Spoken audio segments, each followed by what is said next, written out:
7% मतदान 9 बजे तक हो गया है। यानी माना जाए कि झारखंड तेजी से आगे जा रहा है, लेकिन इस बीच ये 6 तस्वीरें रचना 6 तस्वीरें जो कि महाराष्ट्र की राजनीति से जुड़ी हुई हैं, जहां पर बड़े चेहरों ने सुबह सुबह घर से निकलकर वोट डाला है। अजीत पवार पहुंचे, सुप्रिया सुले, मोहन भागवत, शरद पवार, शायना एनसी और नवाब मलिक। ये बड़े चेहरे जब घरों से निकलते हैं तो ये बताते हैं कि हम भी नाश्ता पानी सब बाद में करेंगे, जलपान बाद में होगा, मतदान पहले होगा।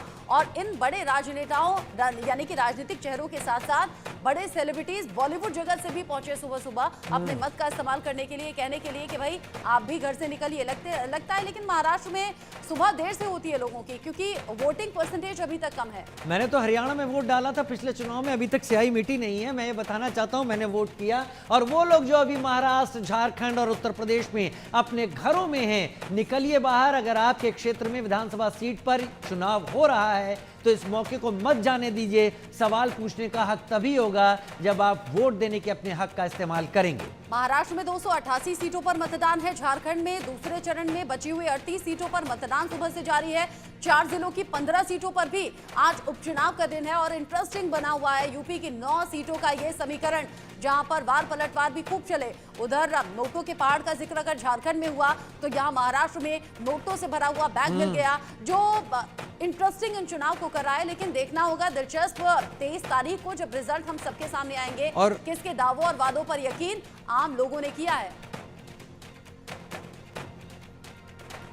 ठीक है, एसएन सिंह साहब प्रवक्ता बीजेपी मेरे साथ इस वक्त जुड़ गए हैं। शशिबेन शाह प्रवक्ता शिवसेना शिंदे मेरे साथ इस वक्त जुड़े हुए हैं। अनुमा आचार्य जी प्रवक्ता कांग्रेस मेरे साथ इस वक्त जुड़ी हैं। प्रोफेसर धर्मेंद्र यादव जुड़ेंगे। अरविंद मोहन जी वरिष्ठ पत्रकार के तौर पर मेरे साथ इस वक्त जुड़े हुए हैं। सबसे पहले एसएन सिंह साहब, आपका रुख करते हुए, जिस तरीके से वोटिंग अभी चल रही है, हालांकि सुबह 9 बजे तक जो महाराष्ट्र से आंकड़े सामने आए, जहां पर 288 सीटों पर एक ही दिन में वोटिंग हो रही है, वहां से उत्साहजनक स्थिति नहीं है।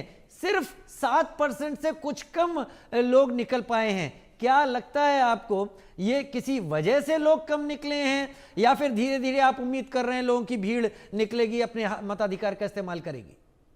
राजीव जी, देखिए, लोकतंत्र का ये महापर्व है। चुनाव आयोग भी निवेदन कर रहा है, आपका इंडिया न्यूज से लगातार निवेदन किया जा रहा है, और हम भी आपके चैनल के माध्यम से महाराष्ट्र की जनता से, झारखंड की जनता से, और जहां जहां उपचुनाव हो रहा है वहां की जनता से निवेदन करते हैं, मत आपका अधिकार है, आपकी आवाज है, आपके विकास की आवाज है।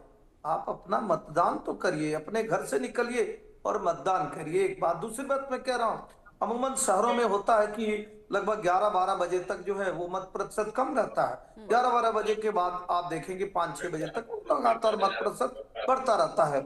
इसी तरह से पिछले आम चुनाव में भी महाराष्ट्र में बहुत कम मत प्रतिशत हुआ था, बाद में वो 60% के तकरीबन हुआ था। तो अमूमन ये माना जाता है कि महाराष्ट्र में जो आज चुनाव हो रहा है उसमें एक अच्छा वोट परसेंटेज होगा। यानी आप कह रहे हैं कि जैसे जैसे दिन आगे बढ़ेगा वैसे वैसे ही वोटिंग परसेंटेज बढ़ जाएगा। अनुमा आचार्य जी, हालांकि विधानसभा इलेक्शन को लेकर अभी ये कवरेज हमारी चल रही है, लेकिन अगर लोकसभा इलेक्शंस का जिक्र करूं तो महाराष्ट्र के लिहाज से, झारखंड के लिहाज से, यूपी के लिहाज से, इंडिया ब्लॉक के लिए शुभ संकेत थे।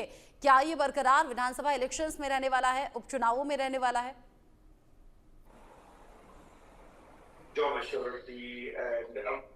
अनुमा जी, शायद अनुमा आचार्य जी तक आवाज नहीं जा रही। शायद अरविंद मोहन सर, आप इस पर रिएक्ट कर सकते हैं। क्या विधानसभा इलेक्शन को लोकसभा इलेक्शन से जोड़कर देखा जाए, या दोनों अलग अलग चीजें ही रखें अभी? नहीं, महाराष्ट्र के लिए तो एक बड़ा मसला है ही कि पार्टियों की जिस तरह तोड़फोड़ हुई है, सरकार जिस तरह से बनी, पहली सरकार भी दूसरी सरकार भी, उसको लोग किस तरह से लेते हैं वो तो देखने की चीज होगी। लेकिन इस बीच भी काफी कुछ हुआ है लोकसभा से लेके अभी तक में, और वो जो हुआ है उसमें औरतों के लिए, खास तौर से गरीब महिलाओं के लिए कई तरह की योजनाएं महाराष्ट्र सरकार लेके आई है, और मुझे लगता है कि उससे फर्क पड़ेगा काफी। इस बीच जो अलायंस हुए उनके टूट फूट, या जो स्ट्रेटजी को लेके झगड़े चल रहे हैं, जैसे कटोगे तो बटोगे, बटोगे तो कटोगे टाइप, जो जिसपे बहुत महायुति के अपने झगड़े सामने आने लगे हैं, उन सब का असर रहेगा। लेकिन मुझे लग रहा है कि लोकसभा और इस चुनाव के बीच में जो सरकार ने ये जो लोकलुभावन कई योजनाएं शुरू की हैं, उनका असर रहेगा, और वो अगर बचा ले तो बचे, नहीं तो महाराष्ट्र में लोकसभा चुनाव वाला नतीजा रिपीट हो सकता है और वो जो कांग्रेस इंडिया अलायंस है उसके हक की में लोकसभा चुनाव गया था, तो वैसा ही होगा। सरकार के लिए, मौजूदा सरकार के लिए इस बीच चली योजनाएं हैं जिनको लेके कई तरह के सवाल उठे हैं, लेकिन गरीबों के हाथ में सीधा पैसा भेजना हाल के पॉलिटिक्स का एक बड़ा बदलाव है और वो चुनाव में भी फायदा दे रहा है। वो सिर्फ लोगों के जीवन में नहीं, चुनाव में भी फायदा दे रहा है। राजनीतिक दलों को तो चुनाव में फायदे की ज्यादा ध्यान होगा। सर, आपने कम से कम सुशीबेन शाह मेरे साथ शिवसेना शिंदे की प्रवक्ता जुड़ी हुई हैं। सुशीबेन जी, अरविंद जी जो बात कह रहे थे इस वक्त, उनका ये कहना था कि लोकसभा चुनाव में तो इंडिया ब्लॉक के लिए एक बहुत शुभ संकेत आए थे और वो तभी रिपीट हो सकते थे जब सारी स्थितियां वैसी रहती, लेकिन इस बीच में जो आपने बहनों और महिलाओं के लिए, गरीब महिलाओं के लिए जो कुछ कदम उठाए वो फर्क डालते हुए दिखते हैं। उन्हें होगा नहीं होगा ये 23 को पता चलेगा, आपके लिए थोड़ा खुश होने की बात है। सभी को नमस्कार और सभी को ये इलेक्शन का पर्व, डेमोक्रेसी का पर्व, सेलिब्रेशन सबको मुबारक। और सब लोग मैं आह्वान करती हूँ आपके माध्यम से हमारी महाराष्ट्र की जनता को कि बढ़ चढ़ के वोटिंग करें। ये आपका हक है, उनको जरूर बजाएं। जैसे मेरे भाई ने कहा, जरूर हमारी मोदी सरकार हो या हमारी शिंदे सरकार हो, महायुति की सरकार हो, महाशक्ति स्त्री शक्ति को हमेशा प्राधान्य दिया है। और अब देखा जाए जब से हमारी 2014 से मोदी सरकार बनी है, हमेशा फोकस में महिला रही है, क्योंकि समाज और देश बदलना हो तो महिला को हमें जरूर सक्षम करना चाहिए और ये हमारा नीति और नियम रहा है। तो इस वजह से हमारी लाड़की बहन बढ़ चढ़ के उनके लाड़के भाव को जरूर वोट करेंगे। हमारे बच्चे, हमारे युवा भी हमारे लाड़के भाव के लिए। लेकिन आपको याद लोकसभा चुनाव के बाद ही आई। कंप्लीट करने दे भाई, मैंने आपको पूरा सुना था, मुझे कंप्लीट करने दे।